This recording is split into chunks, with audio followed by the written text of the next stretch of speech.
Aujourd'hui, donc, nous inaugurons le nouveau centre aquatique.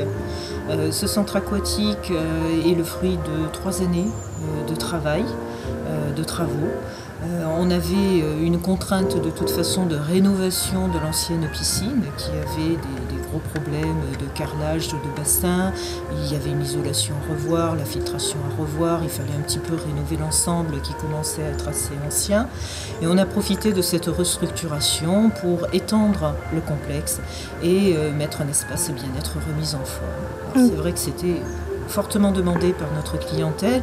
Nous sommes une station touristique, été et hiver. Et il faut savoir qu'aujourd'hui, le ski est important, mais que du ski ne suffit pas.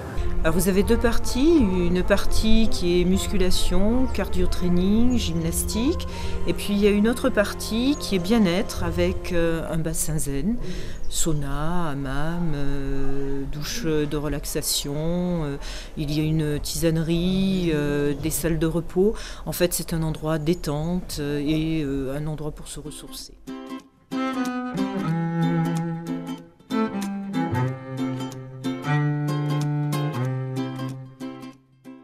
Les piscines en montagne, on a tous le même problème, c'est que les carrelages y pètent.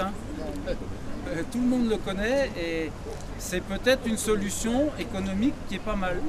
On va voir. Il ne s'agit pas d'une construction neuve, mais d'une réhabilitation. Donc quand on réhabilite un bâtiment, c'est vrai qu'on a toujours des surprises quand on fait les travaux. Et puis ça devient très complexe parce qu'il y a la partie technique, mais il y a aussi la partie esthétique. Il faut que ça s'intègre dans le site. Il faut qu'on reste dans l'esprit. Il ne faut pas qu'on ait l'impression que ce soit un rajout. Il faut que ce soit modulable, c'est-à-dire que dans notre esprit, ce centre n'est pas terminé. C'est-à-dire que par la suite, en fonction des demandes et des besoins, on pourra peut-être y rajouter une autre activité. Donc il fallait penser à tout ça et c'est vrai que c'est pas évident.